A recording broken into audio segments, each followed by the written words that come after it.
के गुणों के गान में वे वर्धमान महान दिन विचरे हमारे। 270वीं गाथा हुई थी, उसके बाद का ये कलश हुआ था। अब उसके बाद में ये गाथा तात्पर्यवृत्ति टीका में आती है, उसकी चर्चा थोड़ी करेंगे। बाद में 271वीं गाथा पढ़ेंगे। जा संकल्प विकल्प ताकम मम गुणदि स्वे अस्वे जणयम।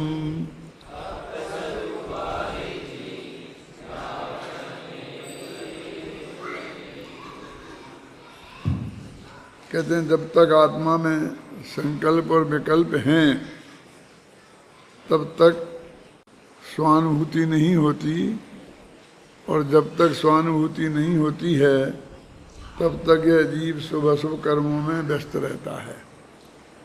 देखो, इसमें और विशेष बात तो कुछ नहीं है। संकल्प और विकल्प के बारे में समझने लायक है। संकल्प मिथ्यात्व का सूचक है और विकल्प चारित्र मोह का सूचक है। दर्शन मोह के उदय में होने वाला भाव संकल्प है और चारित्र मोह के उदय में होने वाला भाव विकल्प है। दूसरी जगह और बात भी कही है। यहाँ तो ये कह रहे हैं, देखो कि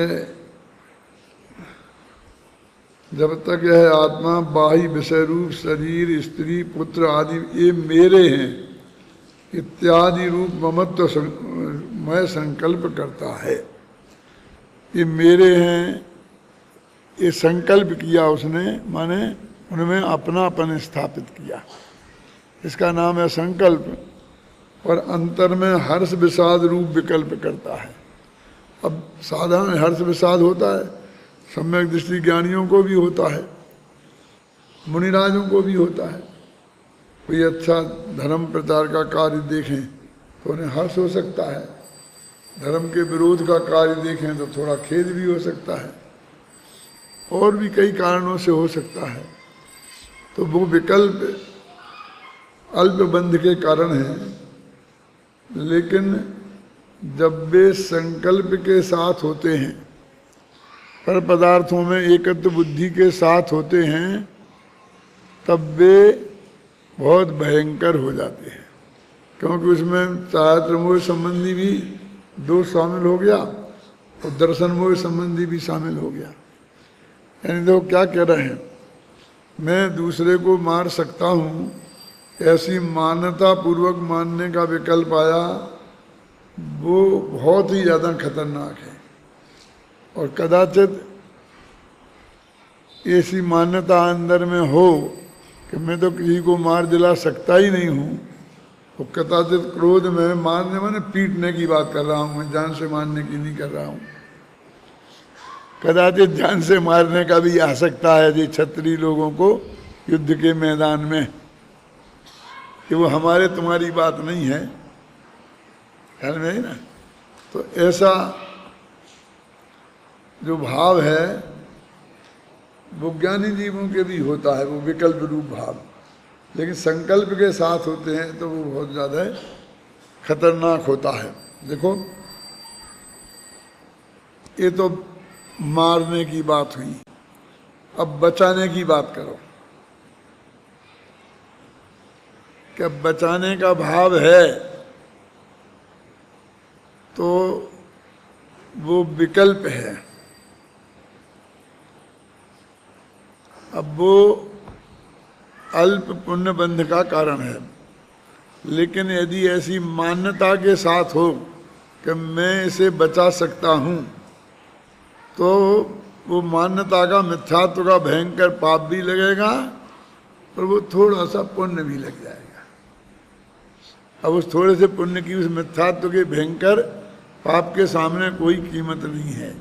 लेकिन इस जगत के जीवों को वो पुण्य दिखाई देता है, वो भयंकर पाप दिखाई नहीं देता। क्यों? देखो, हम सब लोग अपने अपने पे विचार करें। कि लगभग सभी लोग मिथ्यात्व की भूमिका में ही हैं, तो उन्हें वो बचाने का भाव भी कितना भयंकर नुकसान करने वाला है इसका उन्हें अंदाजा नहीं है।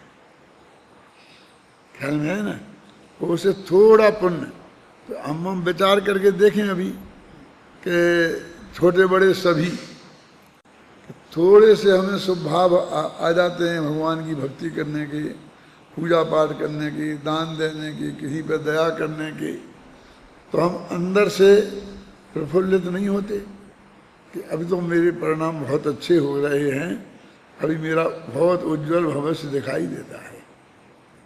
माने इन शुभ परिणामों में एक विशेष प्रकार की संतुष्टि होती है कि नहीं। अब वो जो संतुष्टि है वो मिथ्यात्व नामक महापाप है।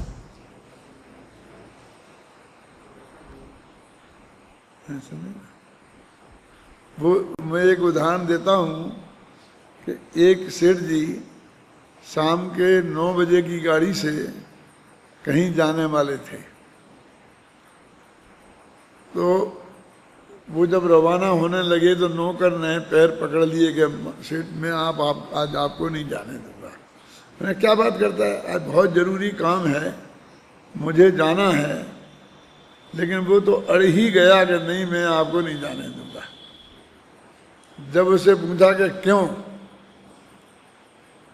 तो उसने कहा मैंने बहुत बुरा स्वप्न देखा है। कि क्या देखा? अभी अभी देखा कि ये गाड़ी यहाँ से गई और आध घंटा ही चली है और आगे एक नदी है, उसके पुल के टूट जाने से पूरी की पूरी गाड़ी नदी में गिरी और कोई नहीं बचा। इसलिए मैं किसी कीमत पे आपको जाने नहीं दूंगा, कितना ही बड़ा नुकसान हो जाए। यद्यपि सेठ जी को उसकी बात पर बिल्कुल भी भरोसा नहीं हुआ, लेकिन वो जिद पे अड़ गया और आखिर उस जिद्दी में वो गाड़ी निकल गई, मैंने चूक गई। नहीं चूकती तो वो जाए बिना नहीं रहते। और फिर सुबह के अखबारों में देखा तो उसी पुल पर वही गाड़ी, पुल टूट गया था, गिर गई थी और एक भी आदमी नहीं बचा था। ये समाचार उस अखबार के पृष्ठों पे छपा। ये तो साधारण बात हो गई, आप रोजाना देखते हैं। फिर सुबह सेठ जी ने उसे बुलाया और उसे 500 रुपये का इनाम दिया। किसको? उस चौकीदार को, और नौकरी से निकाल दिया। क्या किया? कि नौकरी से निकाल दिया। क्यों? इनाम इस बात का कि तूने मेरी जान बचाई। और नौकरी से निकाला इसलिए कि रात के 9 बजे ही तू सो गया। सोया, बिना सोए तो सपना नहीं देखा जाता है ना। तो चौकीदारी पे तुझे कैसे रख सकते हैं? चौकीदार की ड्यूटी तो रात भर जागने की होती है। तू 8 बजे ड्यूटी पे आया और 9 बजे तूने स्वप्न देख लिया। जब सब जगते हैं तब भी सो गया। ऐसे चौकीदार को रख के क्या करे? पर हमको जब 500 रुपये का इनाम, हमें वो 500 रुपये का इनाम दिखता है और नौकरी से निकाला नहीं दिखता है। ऐसे ही हमको जो शुभ भाव हुआ थोड़ा, उससे जो अल्प पुण्य बधा होगा वो दिखता है, और उसी वक्त उस मान्यता पूर्वक वो मिथ्यात्व का महाबंध हुआ वो हमें दिखाई नहीं। ये सब बात संकल्प विकल्प में ये फर्क है। वैसे विकल्प इतना बड़ा पाप नहीं है, लेकिन यदि वो संकल्प के साथ हो तो वो बहुत बड़ा हो जाता है। आयुर्वेद में कुछ औषधियाँ होती हैं जो रस होते, रस का नाम सुना कभी? जो बहुत ही महंगी दवाइयाँ होती हैं, लेकिन वो वास्तव में स्वयं में किसी भी बीमारी की दवाई नहीं है। वो दवाइयाँ तो और होती हैं और उनके साथ रस दिए जाते हैं तो वो दवाएं 10 गुना काम करती हैं।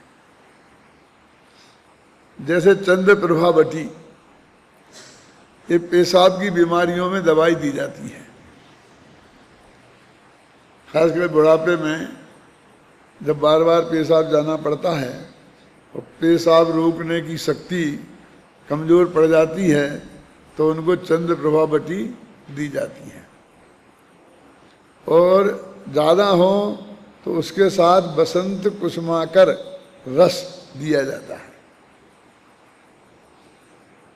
तो वो चंद्र प्रभा बटी तो दवाई है, अकेली दो तो भी वो लाभ करेगी, लेकिन साथ में बसंत कुसुमाकर रस दो तो वो 10 गुनी 100 गुना काम करेगी। अकेला बसंत कुसुमाकर दो तो कुछ काम नहीं करेगा। वो तो एक तरह से शक्ति की दवा है, ऐसी ताकत की नहीं, उस दवाई में शक्ति हो जाती है। देखो कोई दवाई खाना तो अच्छे वैद्य से पूछ के ही खाना, मेरे उदाहरण से नहीं। क्या मैं तो जो सुना है पढ़ा है उसके आधार पर आपको कहता हूँ, मैं कोई वैद्य नहीं हूँ। मैं तो सिर्फ अपनी बात को समझाने के लिए वो बात कहता हूँ। तो ये मैं आपसे कह रहा हूँ कि जो भी हमारे शुभ और अशुभ भाव हैं, विकल्प हैं, वो विकल्प मिथ्यात्व के रस के साथ कई गुना फल देते हैं, लेकिन वो पाप के अर्थ में, पुण्य वाले में नहीं। ये शुभ भाव हो गए तो, और सम्मा दर्शन के साथ हों तो वही शुभ भाव कई गुना फल देते हैं। इस तरह से उनका उपयोग है। इसलिए वास्तव में हमारा ध्यान, देखो ये सब इन भावों के, इन क्रियाओं के विरुद्ध नहीं है। ये तो गृहस्थ के जीवन में भूमिका के योग्य होती ही हैं और होनी ही चाहिए। और जनागम में भी खूब जम के उनकी प्रेरणा दी गई है। तो कभी कभी तो ऐसा लगने लगता है जैसे वो हम सचमुच कर सकते हों। जो हम कर नहीं सकते, ऐसी बात की भी इतनी जमकर प्रेरणा दी जाती है कि जैसे हमको लगता है कि जैसे हम सचमुच ये कर ही सकते हैं। गुरुदेव श्री इस बात का बहुत ध्यान रखते थे, इसलिए वो कभी किसी को ऐसी जबरदस्त प्रेरणा नहीं देते थे, ना कोई व्रत पालने की, ना दान देने की, ना तीर्थ यात्रा की, किसी चीज पर वो इतना अधिक बल नहीं देते थे।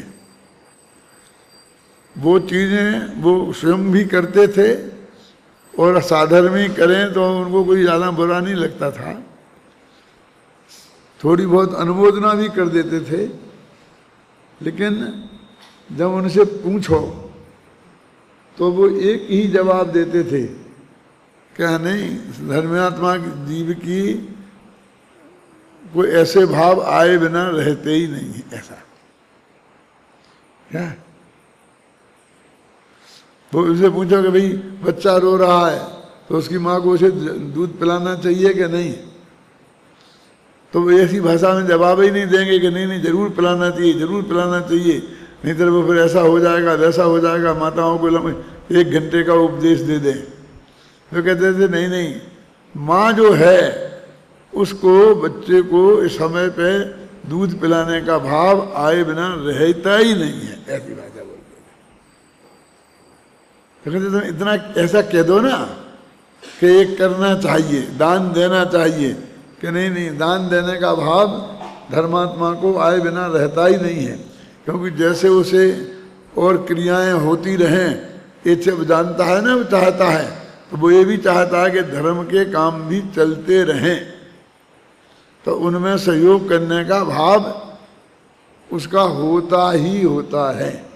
ख्याल में ना, हर एक आदमी को व्यक्तिगत सहयोग करना वो भी अच्छी चीज़ है, लेकिन व्यक्तिगत तो हर आदमी अपने अपने घर में पूरी ताकत से 8-8, 10-10 घंटे मेहनत करके और अपनी वो सारी सुविधाएं जुटाता ही है। और तुम्हारा थोड़े बहुत उसका वो सहयोग कर देने से उसकी बहुत बड़ी समस्या हल नहीं हो जाने वाली है। वो 10 घंटा उसको काम करना ही है, और मान लो तुम इतना अधिक दे दो कि उसकी समस्या भी हल हो जाए, तो भी वो काम बंद करने वाला नहीं है। गुरुदेव की भाषा में कहूँगा तो कहे उसे काम की करने का भाव आए बिना रहता ही नहीं है, ऐसी कहते। देखो अभी मैं जो कहता हूँ तुम अपने विचार में प्रयोग करके देखो। मैं आप ये नहीं कहता हूँ कि तुम लोग के जीवन में प्रयोग करो, विचार में कि एक आदमी को 10,000 रुपये महीने की वो नौकरी करता है। अब 10,000 रुपये, मुझे नहीं पता कितने रुपये बैंक में जमा कराओ तो 10,000 का ब्याज मिलेगा महीना का। आप लोग बता सकते हो जल्दी, क्योंकि मेरे को कुछ अंदाजा नहीं है। मान लो 10 लाख रुपए का होगा, गलती हो तो सुधार लेना। और वो कहेगा ये 10 लाख रुपया मैं तुम्हें देते हूँ, बैंक में जमा कर दिए हैं, और तुमको कि पैसे नहीं मिलेंगे, हर महीने 10,000 रुपये महीना मिल जाया करेगा, और 30 वर्ष बाद बुढ़ापे में तुम्हें चाहोगे तो पैसा भी मिल जाएंगे। तो मैं पूछता हूँ वो आदमी नौकरी छोड़ देगा और 24 घंटा धर्म ध्यान में लग जाएगा?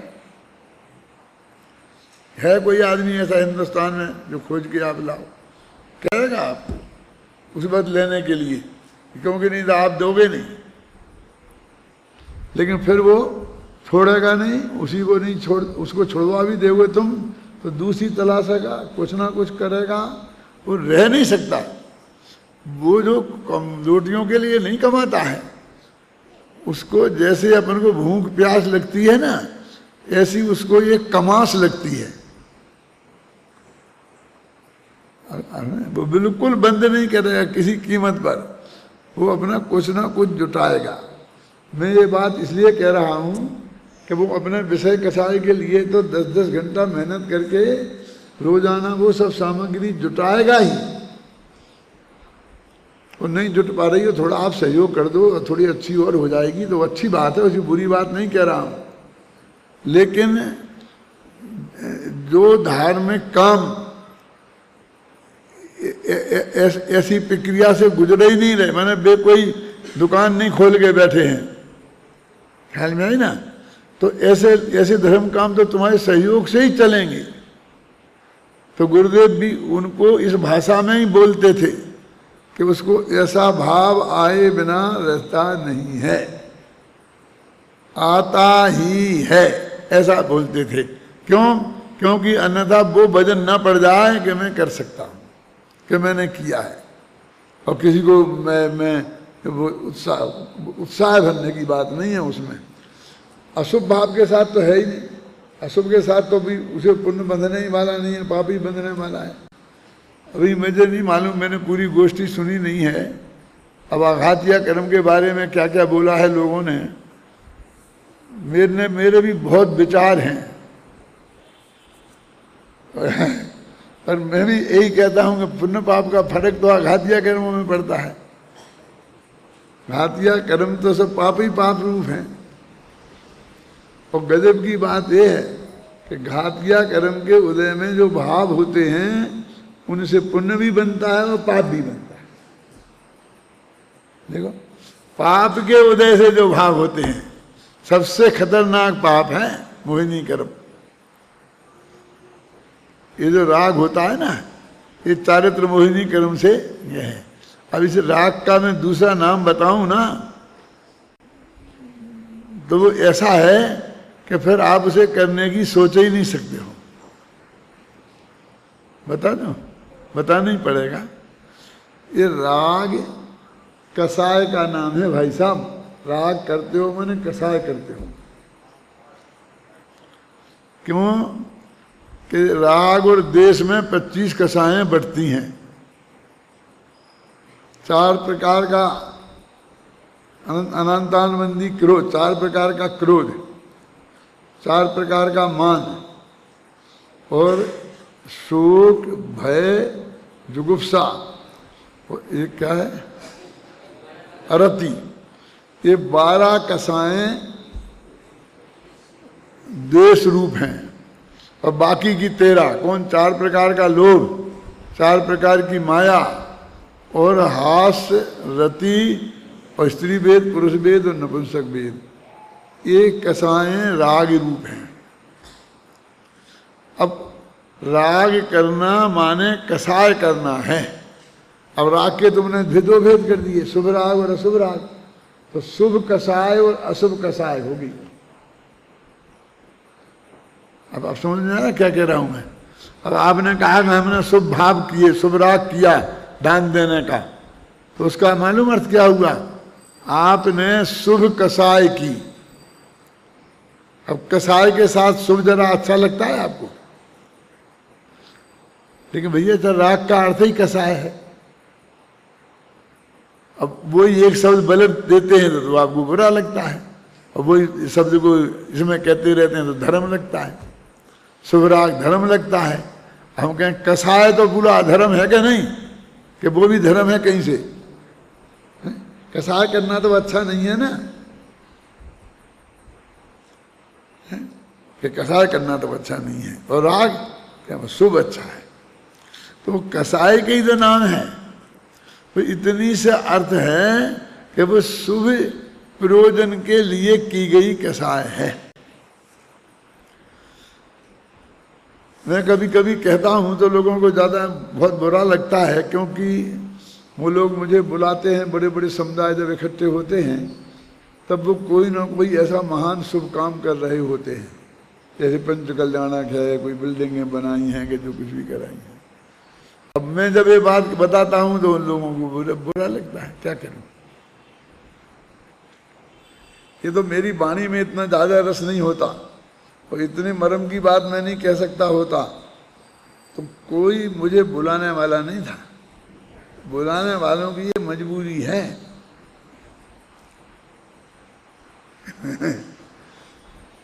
क्यों बुलाए बिना जनता नहीं आएगी, जनता जटेगी नहीं, रुकेगी नहीं।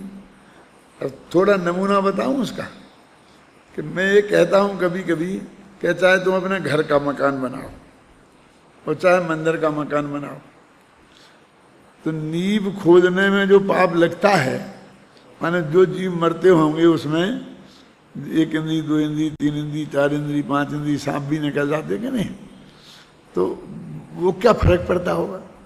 मंदिर की नींव में वो नहीं मरते हो। अब तुम्हें समझते हो कि मैं मंदिर बना रहा हूँ तो मुझे पुण्य लगना चाहिए, और वो करुणान योग वाले तुम्हें लगवा भी देंगे। नहीं, तुम्हें लग भी जाएगा, मुझे कोई ऐतराज नहीं है। लेकिन फर्क क्या है? तुम नक्शा पास कराने जाओगी और वहां जो घूस देनी पड़ेगी तो मंदिर के लिए भी लोग छोड़ देते होंगे। क्यों? माने जो हिंसा, झूठ, चोरी, कुशील, परिग्रह, 5 पाप घर के मकान बनाने में होते हैं, वे सब के सब मंदिर के बनाने में भी वैसे ही होते हैं। उपयोग भी वैसे ही खाता है।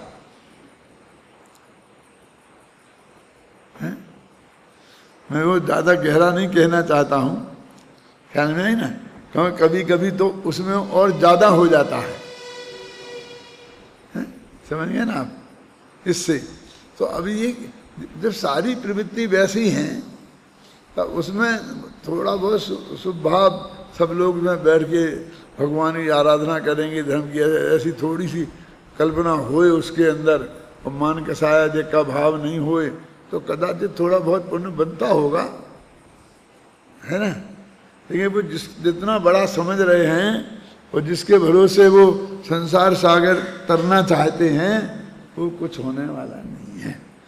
माने इसमें से संसार समुद्र में यदि डूबे हैं तो वो एक कदम भी किनारे की तरफ बढ़े हैं ऐसा नहीं है, इतना समझ लेना।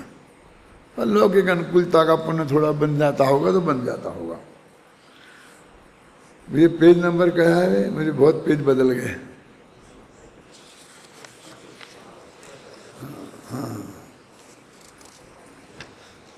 तो इसमें ये बात मैंने कही। अभी अपन को गाथा पढ़ना है 271। ये कुछ इस गाथा में कुछ विशेष बात नहीं है। जिन अध्यवसान भावों की चर्चा हम अभी तक करते आए हैं उनके 8 नाम इसमें गिनाए हैं। और उसकी उपयोगिता ये है कि शास्त्रों में कहीं आपको अध्यवसान लिखा होगा और कहीं वो कुछ और लिखा होगा और वो उनको बंध का कारण कहा गया होगा, तो तुम घबराना नहीं कि वे तो कह रहे अध्यवसान से हो, यहाँ तो विज्ञान से लिखा है, यहाँ तो बुद्धि से लिखा है। ऐसा विकल्प आएगा ना तो बताते हैं कि अध्यवसान शब्द का जो भाव है वो 8 शब्दों से व्यक्त किया जाता है। पढ़ो वे 8 शब्द कौन कौन से हैं।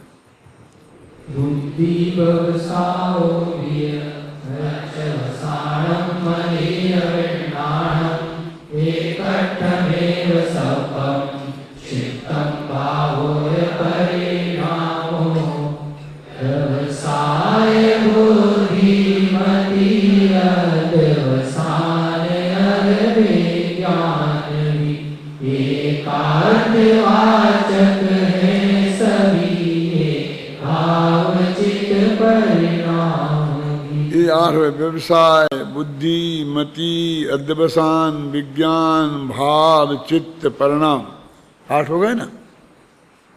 ये सब एकार्थवाची हैं। अब कहीं लिखा ना अध्यवसान से, तो कहीं लिखा व्यवसाय से। व्यवसाय लिखा हो तो तुम नहीं समझोगे, तो बस अध्यवसान है, मतलब व्यवसाय से बंद होता माने अध्यवसान से। बुद्धि लिखा होगा, बुद्धि कहाँ लिखा होता है? फिर कहते एकत्व बुद्धि, ममत्व बुद्धि, कर्तृत्व बुद्धि आता ना, भोक्तृत्व बुद्धि। बुद्धि माने वो अध्यवसान, समझ गया ना। और अब एक नाम अध्यवसान भी है, एक मति भी नाम है। अब मति ज्ञान का भी एक नाम मति है, पर यहाँ पर ऐसी बुद्धि, वही मति और बुद्धि एक ही बात है ना। और विज्ञान भी बोलते हैं इसको। और भाव और चित्त और परिणाम, ये 8 शब्द हैं और इन 8 शब्दों से इस बात को कहा जाता रहा है। अब इनके सामान्य से व्युत्पत्ति अर्थ, व्युत्पत्ति अर्थ समझते हैं ना कि बुद्धि कैसे बनी, मति मननम मति ऐसे बने, ऐसे सामान्य अर्थ आचार्य देव ने किए हैं। और वैसे मोटा मोटा तुम जानते हो मति माने बुद्धि होती है, बुद्धि माने मति, वो हैं। ये 8 नाम से इनको आता है। अब ये सब त्यागने योग्य हैं। इसके बाद जो ये कलश है ये बहुत मार्मिक है और पूरे इस प्रकरण का उपसंहार कह लो चाहे सार कह लो, इस कलश में भरा हुआ है। और अगली गाथा का इस सूचक भी है, यानी सारे विषय को समेटकर उनमें ये बात कही है। पढ़ो इसे।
तो कितना मार्मिक है। सर्वत्र अध्यवसान एव अखिलम त्याज्यम यद जिनई युक्तम। जिनेन्द्र भगवान ने ये बात कही है कि सब जगह कहीं भी हो, किसी भी के लक्ष्य से हो, अध्यवसान भाव त्यागने योग्य हैं। सभी प्रकार के, अखिलम है ना, अखिलम माने सभी प्रकार के, कैसे ही भी अध्यवसान भाव हो, माने मैं ये करता हूँ, मुझे ये करना है, जब मंदिर बनाने का करता बनना हो, चाहे घर के मकान का बनाने का करता है, चाहे अपने बेटे को पालने का करता हो, चाहे देश को समाज के बच्चों को पालने का करता बनना हो, माने सर्वत्र किसी भी लक्ष्य से आपने अध्यवसान भाव किया, वो संपूर्ण अध्यवसान भाव त्यागने योग्य हैं। एक भी, गुरुदेव की भाषा में बोलूं कि जे भावे तीर्थंकर गोत्र बंधाए ते भाव पण त्यागने योग्य छे, वो भी अध्यवसान भाव है। क्यों साहब वो कैसे? अरे बंधा है ना, अध्यवसान भाव से बंद होता है, तो अब तीर्थंकर गोत्र बंधा है ना, तो अध्यवसान भाव ही से बंधा होगा। वो कहते थोक के भाव, चाहे किसी के भला करने के भाव हों और चाहे जी के बुरा करने के भाव हों। अभी 3 प्रकार के अध्यवसान बताए थे ना, आपको याद है? बता सकते हो? घबराना नहीं, मैं नहीं पूछूंगा, पूछने का काम शांति जी का, अन्ना जी का, मैं तो बस सतर्क करके बताता हूँ। एक तो ये बताए थे, ये जो अब मैं से बोलता हूँ कि ये मैं ये किया, ये करूँ। फिर एक, मैं मनुष्य हूँ, देव हूँ, नारक हूँ। फिर मैं धर्म द्रव्य को जानता हूँ। तो 3 तरह के हैं। तो एक तो ये पुण्य पाप का भेद हो गया, मैं किसी का हिंसा करूँ, झूठ बोलूँ, किसी को बचाने का भाव करूँ, मारने का भाव करूँ, इसमें तो पुण्य पाप अपन को अलग दिखता है ना। अब मैं मनुष्य हूँ, इसमें क्या का पुण्य पाप का भेद होता है तुम्हें? हैं? मैं धर्म द्रव्य हूँ, जो 3 प्रकार के बताए थे ना, 2 में तो प्योर ऐसा भेद है ही नहीं, अकेला मारने वो बचाने ही वाले में है। तो ये कहते हैं किसी भी टाइप का अध्यवसान भाव हो, अब तो अध्यवसान, अरे जो भाव परिणाम आपको हो रहे हैं वो उन सबके बारे में कह रहे हैं। बस हम और आप सब बैठे उसमें, ये पढ़ाने का, ये समझाने का, ये शास्त्र लिखने का, यदि कर्तव्य बुद्धि पूर्वक हो रहे हैं तो तभी अध्यवसान कहलाएंगे। तो कहते हैं सर्वत्र अध्यवसान अखिलम त्याज्यम, त्यागने योग्य हैं। अमृतचंद्र को लगा कि बहुत बड़ी बात है, सारे जगत के विरुद्ध बात है, ये मेरे नाम से नहीं चलेगी। मेरे माने अमृतचंद्र के नाम से नहीं चलेगी, लोग नहीं मानेंगे। तो उन्होंने कह दी यदुक्तम जिनई, ये बात जिनेन्द्र भगवान ने कही है। गुरुदेव इसका अर्थ कैसे करेंगे? बोलो, कोई बताएगा हाथ उठा के? गुरुदेव इसका अर्थ इतना सुनते हो ना रोजीना, और सार भी निकालते हो क्या? हाँ, देखा एक छोकरे ने पकड़ा, 100 इंद्रों की उपस्थिति में, चक्रवर्ती की उपस्थिति में, गणधर देव की उपस्थिति में अनंत भगवान ने समोषण में कहेली बात है क्या? माने ये गुप्त बात नहीं है कि उन्हें अकेले में किसी के कान में कह दी हो।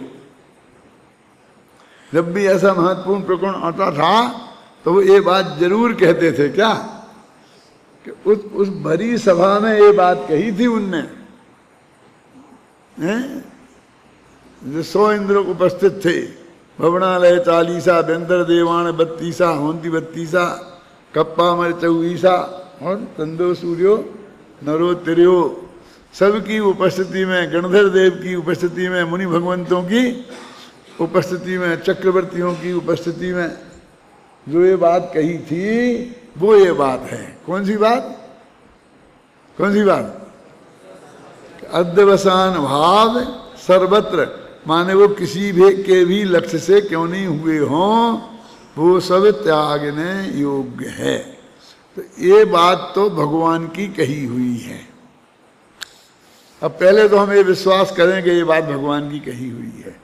माने क्या मतलब है कि क्योंकि मेरी बात नहीं समझना, क्योंकि उससे आपको उतना वजन नहीं आएगा। वजन हम कोई बात पर ध्यान देते हैं ना, तो किसने कही इसके हिसाब से देते हैं। धर्म के 10 लक्षण किताब में एक जगह ऐसा आता है कि क्या कहा इसका कोई महत्व नहीं है, किसने कहा इसका महत्व है। लिखा क्या नहीं लिखा? और उसका नीचे उसकी व्याख्या करते हुए क्या लिखा? ये मूर्ख जगत तुम्हें भगवान भी कहे तो उसकी कोई कीमत नहीं है, और भगवान की दिव्य ध्वनि में तुम्हारे लिए भव्य शब्द भी आ जाए तो वो बहुत महत्व का है। क्या है? क्या? क्यों? किसने कही? वो मूर्ख ने कही है, भगवान भगवान। अरे भाई, लोक में अरहंत सिद्ध दशा को ही भगवान बोलते हैं। वो भगवान आत्मा वाला त्रिकाली ध्रुव भगवान अलग है, उससे किसी को संबोधित नहीं किया जाता है। तो जो हमको भगवान कह रहा है अभी, इससे बड़ी मूर्खता की और निशानी क्या है बोलो?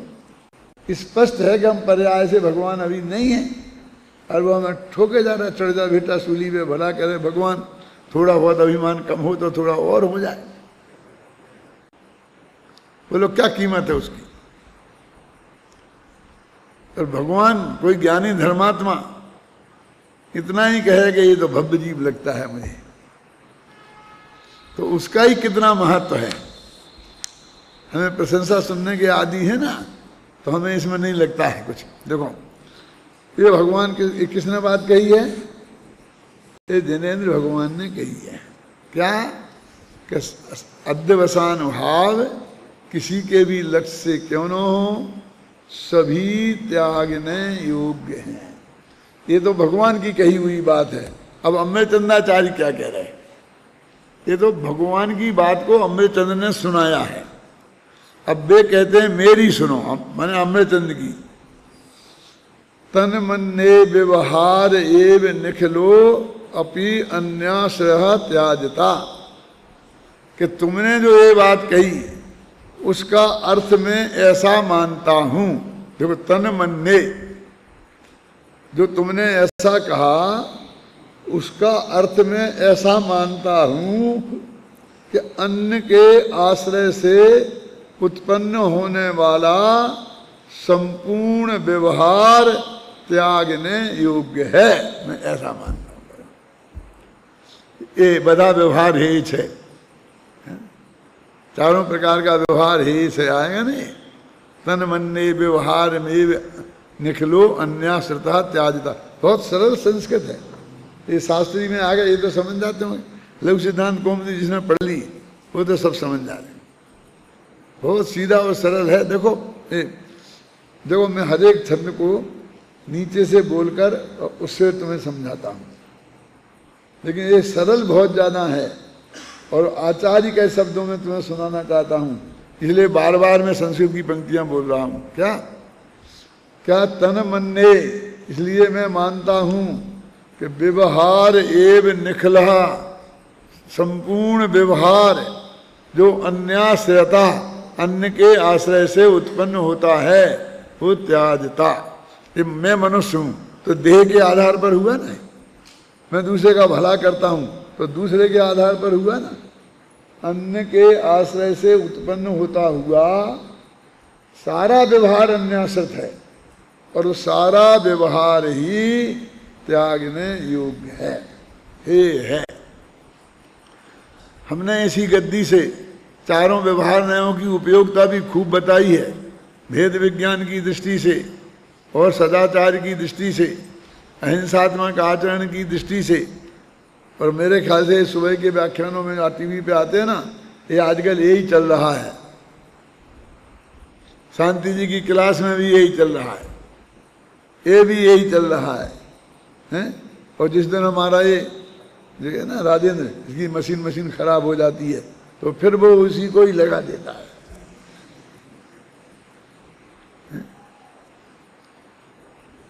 इस साल तुम विद्यार्थियों का बहुत बड़ा भाग्य है, किसी वर्ष में किसी को इतना सुनने को नहीं मिला। मेरा व्याख्यान तो बंद ही रहता था, टीवी पे भी कोई सुनते नहीं थे। क्यों? क्या लाया? क्या ला रहा है? हैं? क्या ये क्या भिजवाया है? क्या भिजवाना है? सांझ महाराज है तीसरा। जिसमें तीर्थंकर नाम कर्म जैसी पुण्य प्रकृतियां भी शामिल हैं, फल के भोक्तृत्व की भावना से त्याग की बात कही जा रही है। वही बात तो वही है। तो तुम यहाँ खोजने लग गए हो तो मेरी क्यों सुन रहे हो? कल मैंने शांति जी को टोक के कहा था इसी बात के लिए है ना, वो आता है ना, अब आएगा अंतिम अधिकार, सर्वसिद्ध ज्ञान अधिकार, तो उसमें सब प्रतिक्रमण आलोचना आएगी ना, तो बहुत बोल करके इनके किस तरह से त्यागना उसकी बात आएगी, विस्तार से वो निकाल के बता रहे हैं। वो देखो, सभी अद्य बसान त्यागने योग्य हैं, बात विशेष जिनेश्वर ने कही, इसका तो स्पष्ट अर्थ जानिए, अन्यासित व्यवहार त्यागने योग्य है। बोलो कितने हिंदी में बिल्कुल कितना स्पष्ट आ गया है। अक्षर अक्षर अक्षर अनुवाद है क्या नहीं है? सभी अद्यवसान त्यागने योग्य हैं, यह जो बात विशेष जिनेश्वर ने कही, इसका तो स्पष्ट अर्थ है जानिए, अन्यासित व्यवहार त्यागने योग्य। गद्य में पढ़ दो इसे, गद्य में पढ़ने पर अनवय नहीं करना पड़ेगा, बोलो सीधा सीधा पढ़ सकते हो, ख्याल में है ना? चाहे गद्य में पढ़ो चाहे पद्य में पढ़ो, हैं? देखो ये अडिल्य छंद है, कौन सा? पहले पूजन पढ़ते थे ना सब, प्रथम देव अरहंत सुश्रुत सिद्धांत जू, बोलो बोलो क्यों हो रहा है? पंथ जू, ऐसे ये जे सब ही अद्य बसान त्यागने योग्य हैं, यह जो बात विशेष जिनेश्वर ने कही, इसका तो स्पष्ट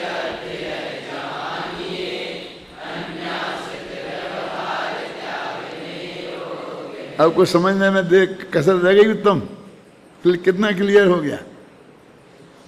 जब हम इसका पद्यानुवाद करते हैं तो बहुत वो रस परिपाक होता है, तब कर पाते हैं।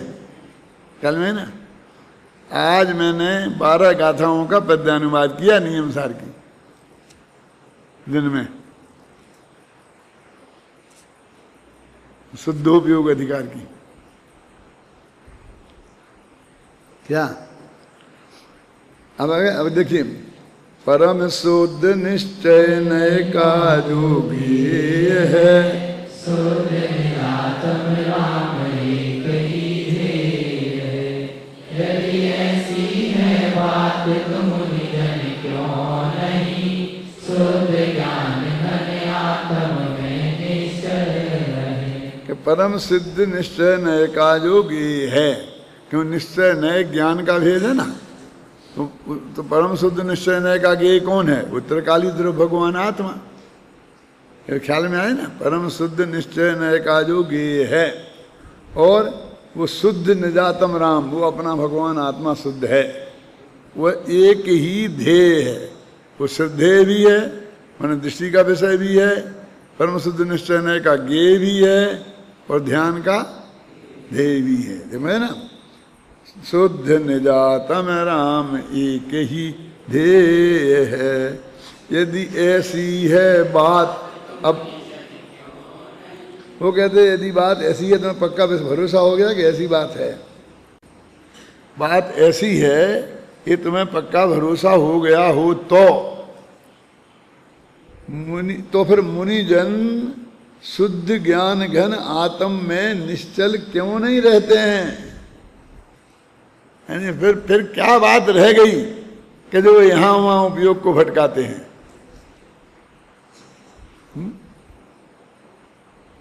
देखो इस संस्कृत में तो संत शब्द पड़ा है और अपन ने उसका मुनिजन अर्थ किया है ना? किया ना? अब वैसे तो मुनि का तो मुनि होता ही है, और संत का भी मुनि तो होता ही है, लेकिन इस संत शब्द सज्जन पुरुष के लिए भी होता है। और अपन ने जब वो कलश आया था, साधु साधु का गाथा, 16वीं गाथा, क्या साहुना निचम, दंशन ज्ञान चरित्राणी सेविदव्याणी साहुना नित्यम तान पुनजान तिन्नवी अपानम चैव निच्छेदो। तो वहाँ साधु का अर्थ किया है, याद है? अभी पहुंचे नहीं 16वीं गाथा था के। साधु शब्द का अर्थ क्या है? अपने बोलते नमो लोये सभ्य साहुणम। प्राकृत में से साहू बोलते हैं, हिंदी में से साधु बोलते हैं। क्या है मालूम? ये दा है ना, दा में एच मिलाओ तो धा बन जाता है। और डी माने दा और डी एच माने धा, हो गया ना। जो एच माने हा है वो कोमल स्वर है, कोमल व्यंजन है, और धा है वो कठोर है। इसे महाप्राण बोलते हैं। अल्प प्राण और महाप्राण का आइडिया है कुछ, है ना? इसे महाप्राण बोलते हैं। तो प्राकृत भाषा कोमल है, इसलिए वो कठोर शब्दों को हटा देती है। तो उसने उसमें से वो कठोरपना निकाल दिया, इसलिए साधु से साहू रह गया। देखो साधु बोलो, ऐसे कठोर तो डंडा मार दिया हो ऐसा नहीं लगता है। तो साहू कितना प्यारा लगता है। अभ्रंश में और प्राकृत में वो जो कठोर व्यंजन है उसको हटा देते हैं, है ना? और उसको उसमें जो कोमल व्यंजन है उसको रखते हैं, है ना? कि वैसे तो स्वर और व्यंजन तुम जानते ही होगे, लेकिन वो आता है ना हा, या रा ला वा, ये सब अर्ध स्वर कहलाते हैं। ये स्वर होते हैं बिल्कुल मुलायम, और व्यंजन होते हैं कठोर। जो का कठोर है ना, और आ कठोर नहीं है। तो वो उसमें से वे अर्ध स्वर बोलते हैं। वे इतने कोमल हैं कि अर्ध स्वर होते हैं। और हर वर्ग का 5वां अक्षर बहुत कोमल होता है। ये ताथा दादा ना, पापा बाबा माँ, समझ गए ना? काका काका यहाँ, ये 5 जो होते हैं अनुनासिक, ये भी बहुत मुलायम होते हैं। इसलिए वो साधु का साहू हो गया है। अब उसमें कहा कि नमो लोहे सभ्य साहुणम। और मराठी में तो सभी साधु हैं। साहू शांति प्रसाद फलाने, साहू फलाने प्रसाद, साहू फलाने प्रसाद, है ना? तो इन सभी वो कहा होगा साहुणा नित्यम। इन सब साहुओं को दर्शन ज्ञान चारित्र का सेवन करना चाहिए। ऐसा लगता है कि हमारे आचार्य भी करोड़पतियों पे ज्यादा ध्यान देते हैं। सभ्य साहुणम माने क्या? कितना साहू, शांति प्रसाद, शांति प्रसाद, क्यों? तो वहां अर्थ किया है कि साधु तो सेवन करते ही हैं, तो वहां सज्जन पुरुष के अर्थ में अर्थ किया है। और सज्जन का फिर क्या अर्थ होता है? तो उसमें फिर मैंने वो परोपकार एक है ना, एक छंद है ना, ज्ञानाय दानाय च रक्षणाय, बोलो भूल गए? इस दुष्टों की संपत्ति काय के लिए होती है? दूसरों को पीड़ा देने के लिए। शक्ति दूसरों को पीड़ा देने, आता ना छंद है क्या? और सज्जन पुरुषों का ज्ञानाय दानाय च रक्षणाय ऐसा लिखा है। उससे सिद्ध होता है कि गृहस्थों के अर्थ में है वो साहू शब्द का प्रयोग। अब ये संत शब्द का अर्थ गृहस्थ भी हो सकता है। और पांडे राजमल जी ने ऐसा ही किया। उसको उन्होंने कहा सभी ज्ञानियों को, अपन ने लिखा ना मुनिजनों को, यदि ऐसी है बात तो मुनिजन क्यों नहीं शुद्ध ज्ञान घन आत्म में निश्चल रहें। यदि ऐसी है बात तो ज्ञानी क्यों नहीं शुद्ध ज्ञान घन आत्म में निश्चल रहें। अब मैं और आगे बढ़ना चाहता हूँ। यदि ऐसी है बात तो ज्ञानी अज्ञानी सभी वे अपने शुद्ध आत्मा में निश्चल क्यों नहीं रहते? कौन से अज्ञानी लिए? जिन्होंने विकल्पात्मक ज्ञान में इस परम तत्व का पक्का निर्णय कर लिया है। अभी अकेला अनुभव बाकी रह गया और सब पक्का हो गया। सारी व्यवस्था हो गई है, 6 फेरे पड़ गए हैं, अकेला 7वां फेरा बाकी है। क्या वो लोग भी शुद्ध ज्ञान घन आत्म में निश्चल क्यों नहीं रहते हैं, है ना। ऊपर भी लिखा शुद्ध ज्ञान घने महेनमी न निजे भगनंती, उसमें क्यों नहीं बांध लेते हैं अपने को, यहाँ वहाँ क्यों भटकते हैं। जब हमने इतना कह दिया कि सभी अध्यवसान त्यागने योग्य हैं, तो अब कौन सा विकल्प तुम्हें रह गया, वो कहते हैं। अब कहाँ उलझते हो, अब तो एक भगवान आत्मा ही बचा है, तो उसमें तुम निश्चल हो गए क्यों नहीं रहते हो। शुद्ध ज्ञान घन आत्म में वे निश्चल क्यों नहीं रहते हैं जगत के जीव, सभी के लिए। आप समझ लो, तो एक बिल्कुल मार्मिक बात है ना। अब एक दफे जो मैंने छंद बताया है हिंदी का, शांति से पढ़ो, एकदम बिल्कुल बहुत शांति पढ़ो।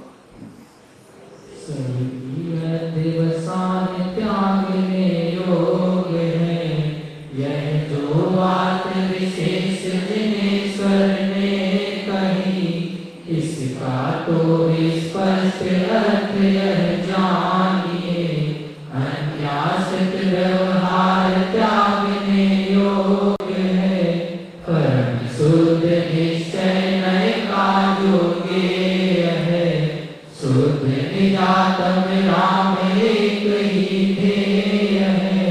यदि ऐसी है बात तुम निजन क्यों नहीं, शुद्ध ज्ञान घन आत्म में निश्चल रहे। ठीक है, अब आगे बढ़ते हैं अपन। देखो ये समय सार पर निकालो नीचे से दूसरा पैरा। इस अर्थ का, कलश का अर्थ है लिखते हुए पांडे राजमल जी ने कलश टीका में कतिपय महत्वपूर्ण संकेत दिए हैं। उन्हें अपने कलश टीका में 4 बातें ऐसी बताई हैं जो सहज भाव से हर एक के पकड़ में नहीं आती। फिर कौन सी 4 बातें हैं, देखो हम निकाल के आपके लिए रखी हैं कि प्रथम तो वे संत पद का अर्थ सम्यक दृष्टि जीव राशि करते हैं।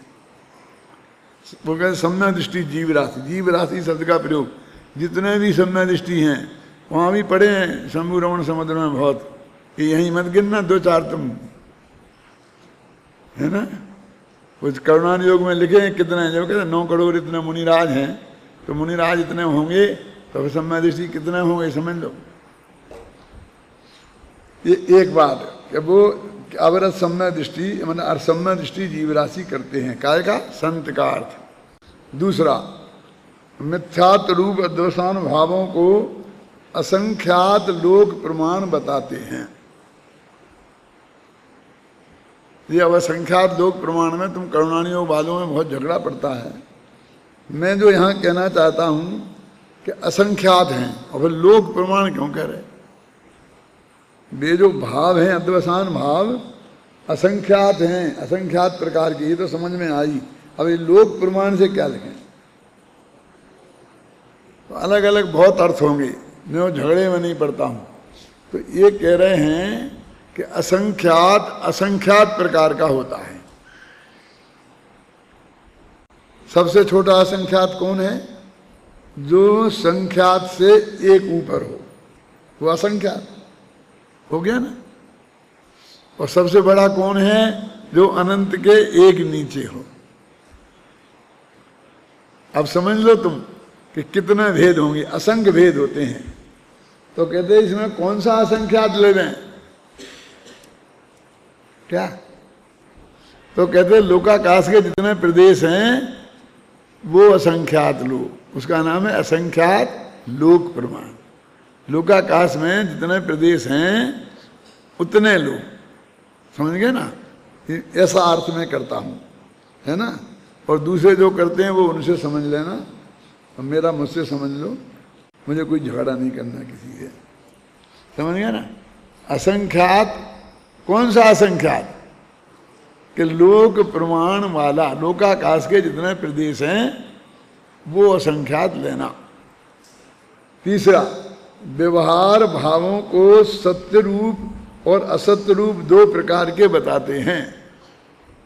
सत्यार्थ है और असत्यार्थ है, अभी पढ़ा रहे ना शांति जी, तो जैसेन की टीका के आधार पर 11वीं गाथा में। और चौथे, वे मिथ्यात्व भावों को और व्यवहार भावों को एक ही कहते हैं, चाहे मिथ्यात्व कहो और चाहे व्यवहार कहो वे कहते हैं। देखो ये बहुत खतरनाक बात है। अब मैंने आपको पहले भी कहा कि बनारसी दास तो बस कलश टीका से चढ़ते रहते हैं।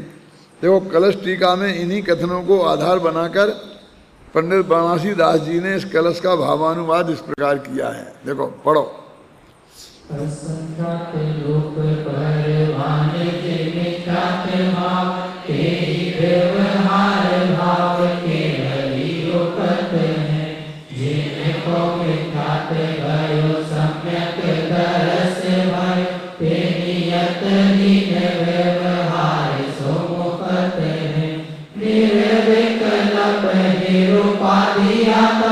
समाधि साधि जिसु गुण मुख पति को दुखत है, तेरी जीव परम दशा में तेरे रूप हित करम में भूखे न करम स्वरूपत है। वाकई उनने कह दिया ना, ये असंख्यात लोक प्रमाण मिथ्यात्व भाव हैं, वे ही व्यवहार भाव हैं, ऐसा केवली भगवान कहते हैं।